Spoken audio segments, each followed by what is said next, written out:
Hi, hello, namaste, welcome or welcome back to my channel. And if you're new, hi, I'm Tanaya, and today we are talking about creativity and how you can boost those creative juices. And without further ado, let's get started. The most underrated thing that leads to creativity is boredom. Because many researchers have shown that when we do the most boring and simple tasks, that is when we start daydreaming. And you know what happens when we daydream? Our mind by default turns into an autopilot mode, which is where our brain activity goes beyond its conscious level. And in the unconscious, in the subconscious lies the creativity, lies the imagination. And when was the last time that you were bored? I don't think we even remember that anymore because we have so many stimuli around us that we don't get bored anymore, which is a big problem. So, the first solution that we're going to discuss today is getting rid of the biggest distraction. You guessed it right, our smartphones. Do you know an average person picks up their phone at least 60 times a day? Which is a lot. It means that you're picking up your phone more than twice an hour. And most of the times we just pick up the phone by default, mindlessly. We don't even know that we are checking our phone, which is crazy. So what can we do to control our phone usage? Number one, turn off notification. This has worked wonders for me. I don't have any notifications turned on because I know that whenever our phone chimes, we are so tempted to pick it up. Okay, so just turn off the notifications. Another thing that can help is downloading an app which can limit your screen time, which can limit your app time. And there are so many applications available for this. Use it so that you don't let your phone use you. In fact, in addition to this, there are two more things that I do personally which help me a lot.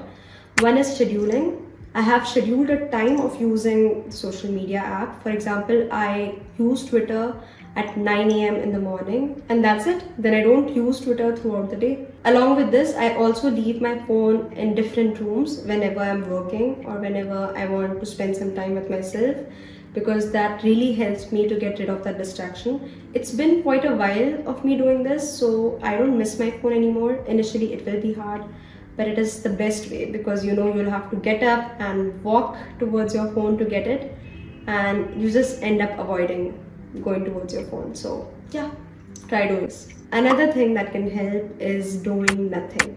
I know this sounds crazy, but if it's difficult for you to get rid of your phone, then maybe you should just schedule some time of doing nothing. What happens is whenever you use your phone and whenever you're around, a lot of stimuli, your brain is always stimulated and it keeps releasing small amount of dopamine, cheap dopamine all the time. And dopamine is a reward hormone. So whenever your phone tings or gives you a notification, a very small amount of dopamine gets released in your brain. And dopamine is actually a reward hormone. So you're actually receiving a reward just for picking up your phone, which is crazy. Okay, that is why this is called as cheap dopamine. You are receiving cheap dopamine from all your electrical stimuli, and eventually your dopamine system gets overstimulated and eventually turns numb. And that is why after spending a lot of time with your phone or your laptop, you just don't feel motivated enough to do something creative, to do something imaginative. You just don't have that motivation, right? Because you have exhausted your reward hormone. So if you start scheduling your time of doing nothing, you conserve those dopamine rewards, and then suddenly you will have that motivation to do something because you have dopamine left in your system. You haven't numbed it.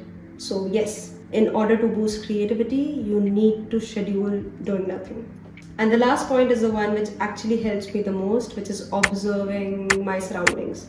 So just observe your surroundings wherever you are. Just sit and look at the things around you mindfully. Just observe the wallpaper, or if you're out in nature, then observe the color of the leaves or the pattern on it. Observe your thoughts. Just notice how random they are. At one moment you're thinking about a conversation, the next moment you're thinking about food.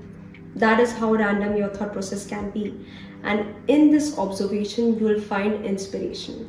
Inspiration is found in the most regular things only if you observe. My notes are filled with observations which have helped me create tweets and YouTube videos and whatnot. All my creativity comes out of observation, and I will really emphasize on this, that just Start observing the things around you, start observing the people around you, and you'll find so much creativity around you. This universe is extremely creative. It was built out of creativity. So you are a part of it. You are creative too. You just need to find it. And observing can help you understand that. So yeah, start observing your surroundings, and I guess that is it for today. So yeah, I hope this helps, and I'll see you next time. Don't forget to like this video, subscribe to my channel if you haven't already, and I'll see you next time. Sending love and blessings your way. Peace. Bye.